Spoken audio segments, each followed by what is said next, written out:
धारसिक क्षत्रिय के वंशजों, बहुत दिनों के बाद आज मैं फिर से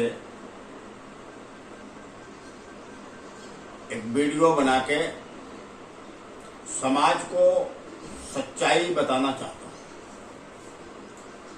असल में सच्चाई है क्या? हकीकत की जानकारी सभी नौजवानों को होना चाहिए। अगर इस बात पे किसी को आपत्ति है तो वह अपना संदेश दे सकता है, क्योंकि जब तक सच्चाई आप लोगों को नहीं पता पड़ेगा तब तक एक दूसरे को भजन सुनाते रहेंगे आप लोग। तो सच्चा बात करना सीखो।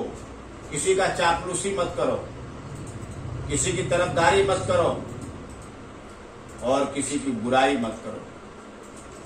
लेकिन सच्ची बात है तो डंके के चोट पे कहना सीखो। चाहे कैलाश नाथ राय ही गलत संदेश दे रहा है तो उसको भी रोको। ये नहीं कि हम कुछ भी बोले और हमारी बात को सुनो, सवाल जवाब कर सकते हो। जैसे हमारे समाज के राजनेता ने कभी भी कुछ भी कह देते हैं, उसका आंसर नहीं निकलता है, सच नहीं बोलते हैं। अगर वो झूठ बोलते हैं तो उनसे सवाल किया जाना चाहिए या नहीं। मैं नौजवानों को छोड़ देता हूं। जैसे आजकल आरक्षण के मुद्दे पे बड़े जोर शोर से बातें कर रहे हैं। याद से नहीं, 40 साल से ये सब चला रहे हैं आरक्षण के नाम पे। 3 बार कैंसिल हो चुका है। फिर भी एक राजनीतिक प्रोपेगेंडा चलाते रहते हैं। तो जो ये आरक्षण की बात कर रहा है उनसे सवाल पूछा जाए कि आप लोग ऐसा क्यों कर रहे हैं? ऐसा करने से लाभ क्या है? लोग कहते हैं कैलाश नाथ राय आरक्षण का विरोधी है। नहीं बंधु, मैं विरोधी नहीं हूं। मैं इनकी नीति और नियतों से विरोध करता हूं, इनकी नीति और नियत में विरोध करता हूं, क्योंकि ये गलत प्रोपेगेंडा फैला रहे हैं। अगर सच्चाई पे चलेंगे तो मैं इनका साथ दूंगा। यह लोग सिर्फ झूठ बोल करके समाज को गुमराह कर रहे हैं। अनिल राजभर जी ने कटिंग मेमोरियल में बुलाए थे हमारे समाज को। कम से कम 80 से 90 हजार लोग राजभर इकट्ठा हुए थे। बोले थे अमित शाह जी आ रहे हैं, आरक्षण आप लोगों को मिल जाएगा। उसके बाद 5 साल की कार्यकाल चला गया, कभी इस मुद्दे पे बात नहीं की। दोबारा फिर सरकार बनी है। अभी एक बार बोले थे, लेकिन झूठ का पुलंदा कब तक चलाओगे भाई आप लोग? अब इस समय सकलदीप जी इसका बीड़ा उठाए हैं। मैं सकलदीप जी से पूछना चाहता हूं, आप 2 दिन लखनऊ में टिके रहे माननीय योगी जी से मिलने के लिए। आरक्षण के नाम पे क्या आंसर निकला? क्या समाज को बताओगे आप? आप जैसे लोग जो इतने ऊंचे पद पे बैठे हैं कभी भी कुछ भी बोल देंगे। हम लोग तैयार बैठे हैं, लेकिन आरक्षण के नाम पर आप लोग झूठ बोल रहे हैं, वो हजम नहीं हो रहा है। और जब आपकी बात आपकी सरकार ही नहीं सुनेगी, समय नहीं देगी, तो आप समाज को क्यों झूठ बोल रहे हो?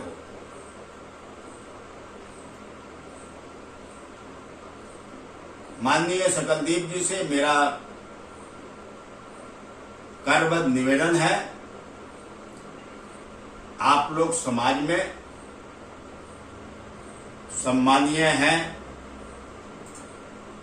सर्वश्रेष्ठ हैं, उच्च पद पे बैठे हैं।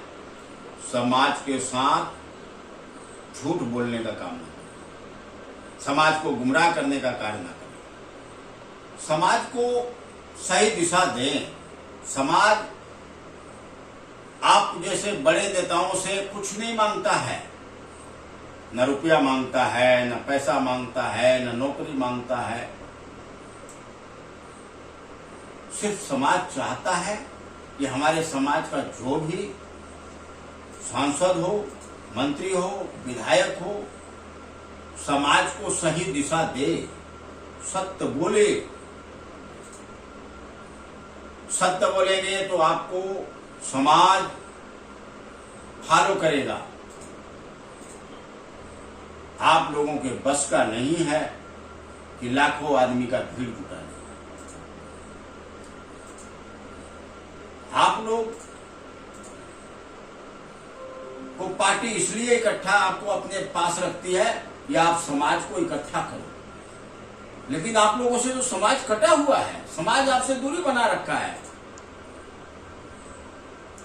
कोई फॉलो ओवर नहीं है, क्योंकि आप लोगों का कार्य ऐसे है। आप लोग पदों के सिर्फ लालची हैं।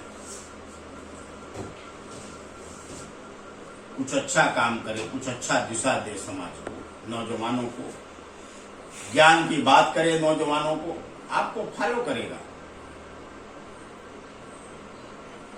हमें हर समाज के नेताओं से एक ही अपेक्षा है कि आप जीनियस बने, हीरो बने हमारे समाज का, हमारे समाज को गुमराह करने का कार्य न करें, क्योंकि आप लोगों ने 40 सालों से यही काम किया है। झूठ बोल करके हमारे समाज को गर्त में ले जाने का कार्य किया है। 1962 में राजभर क्षत्रिय महापंचायत अधिवेशन हुआ था 3 दिन का, लेकिन आप लोगों ने उसको भी गर्त में ले आए, सिर्फ क्षत्रिय हटा करके राजभर कर दिए। ऐसा क्या गुनाह की थी हमारा समाज के नौजवानों ने कि उनका इतिहास मिटाने के लिए कौन ठेका दिया था आप लोगों को?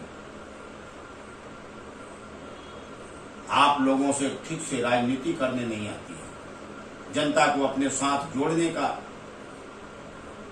तरीका नहीं मालूम है। आप लोग कान के कच्चे हैं। जो आपकी चाटकारता गुलामी करेगा, आप उनको जो है कि साथ रखेंगे।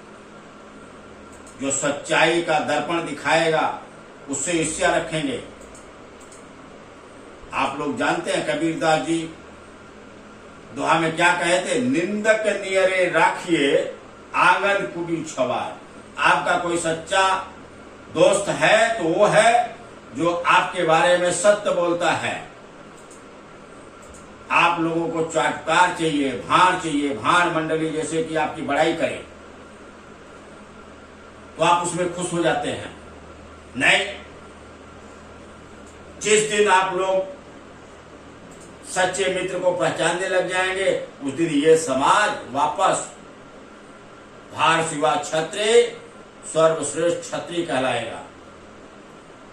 आप लोग 2% आरक्षण के लिए समाज के लिए आरक्षण की मांग नहीं कर रहे हैं, अपने लिए कि हम 2% रहेंगे तो नेता, विधायक, सांसद, प्रमुख बन जाएंगे। समाज को क्या मिलेगा?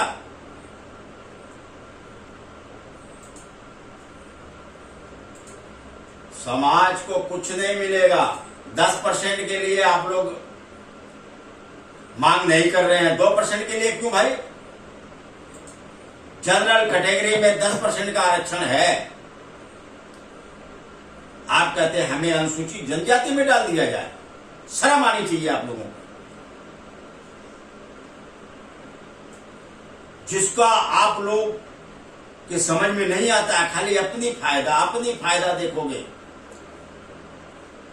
कि 403 विधानसभा है, अगर 2% हमको मिल गया तो हम इतने विधायक बन जाएंगे, इतने सांसद बन जाएंगे। समाज को क्या मिलेगा भाई? जब हमें ओबीसी में आरक्षण मिला हुआ है, कितनी बार आरक्षण चाहिए आप लोगों को? इसमें तो कुछ कर नहीं पाए और समाज को गुमराह करने के लिए आरक्षण की बात करते हो, दिला तो पाते नहीं हो। सरकार आपकी है ना, केंद्र में, राज्य में। सकलदीप जी, माननीय सकलदीप जी, आपसे मैं पूछना चाहता हूं, सरकार आपकी है केंद्र में और राज्य में, तो देर किस बात की है? क्यों समाज को लॉलीपॉप पकड़ा रहे हैं? नहीं चलेगा अब ऐसा। आप लोगों ने समाज को बहुत गुमराह कर लिया। अब आप लोग सच्चाई बोलो। जब सरकार, आपकी ही सरकार, शासनादेश जारी किया है जिसमें स्पष्ट रूप से कहा है कि सुहेल देव सूर्यवंशी हैं और यही नागवंशी हैं, यही भारसु क्षत्रिय है, यही कालांतर में राजभर हैं, तो मुंह में क्या फिर भी कोल चिपक गया है ये भाषण देने में आप लोगों को? सारे नेताओं से मैं कह रहा हूं, नाम मैं कितने कितने लोगों का गिनाऊंगा, चाहे ओम प्रकाश जी हों, चाहे जो है कि रामाचल जी हों, चाहे सुखदेव जी, माननीय सुखदेव जी के सपुत्र हों, चाहे अनिल राजभर हों, ये जितने हैं सारे के सारे नेताओं से मेरा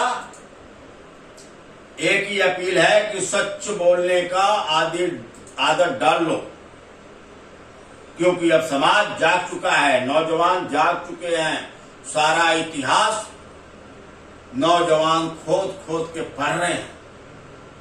अभी भी आप लोग जो है गुमराह करने के चक्कर में पड़े हैं। हर घर में वाईफाई है, हर घर में यूट्यूब है, हर घर में गूगल है। बच्चा बच्चा इतिहास पढ़ने लग गया है। अब आप लोगों को मौन रहने की जरूरत नहीं है। मैं आप लोगों की बुराई नहीं कर रहा हूं, मैं सिर्फ आईना दिखा रहा हूं कि सत्य बोलिए, नहीं आने वाला हमारा समाज जवाब मांगेगा आप लोगों से। जय हिंद, जय भारत।